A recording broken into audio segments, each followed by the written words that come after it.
Hey guys, welcome back. We're going to be doing some edge pairing in this video, and I'm going to skip a step on the 4x4.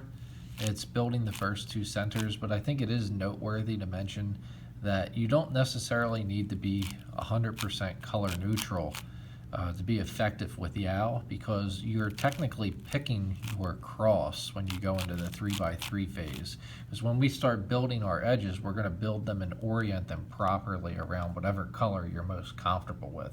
In most people's cases, that's going to be white, and if you are a right-handed solver, you want to put the opposite side on your right hand, because we're going to be doing a lot of R, wide R, and we might even be doing some flicks right here with that inside left piece and running a lot of U and F moves. So let's get started with making some pairs. This is a common case that pops up quite a bit if they are on opposite sides of each other, one high, the other one also high. We're going to put them into the middle band, U2. That way they will have one on the left, one on the right. Simply connect them and slide it in. Now, it's important to note that if you slide in on the back or the bottom, it always allows you to run F, U, and any type of R move you would like to run. So that's why I like to insert on the back and the bottom. Let's take a look at some other cases. This right here is hands down the nicest case you can get. It's when you have them on opposite sides. If you're able to put them into the middle band, you can simply just connect them. Since orange was right here, we might as well insert this appropriately. The bad part about inserting like this is now we are not able to free up the F and the U. If this ever happens to me, I always like to make it so my U is freed up. It's just my personal preference. Here's another case. If you are given two blues like this, we have blue, white, notice that this piece could rotate right next to where that piece was. So if you do a wide R move, flip that guy in front and do the wide R move back, we'll have a pair. Keep your right hand ready to do those wide R moves and skinny R moves, and keep that left hand ready to do U moves, maybe F moves with your thumb or index finger, or potentially even a M slice like that.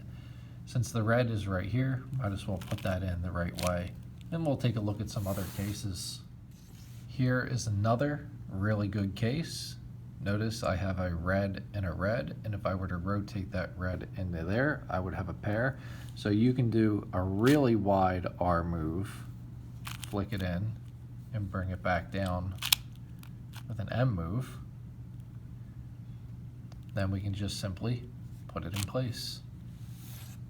Here is another fantastic case to talk about. We have an orange-white right here, and we have an orange-white right here.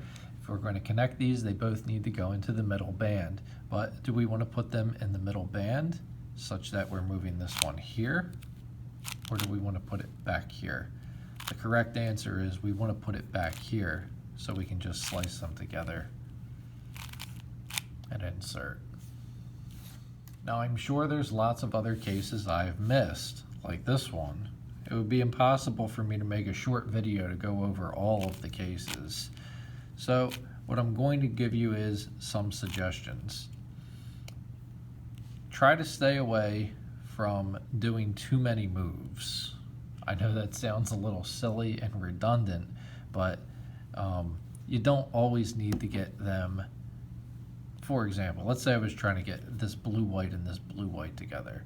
You don't always need to be kind of robotic about it and say, well, I need to get them across from each other. As long as one of them's in the middle band and you can put the other one into the middle band, you can then connect them and insert them very quickly. So as long as one of them is in the middle band, you're going to be okay. As long as you make sure you put the other one on the other side. Don't insert edges such that you're going to be doing U moves and messing them up, or F moves and messing them up. That's nonsense. Keep that left hand relatively still. Really only use it to orient your edges and do some U moves or potentially some F moves. Keep away from the back and the D moves. The next thing we're going to be covering is how to do the last 4 centers.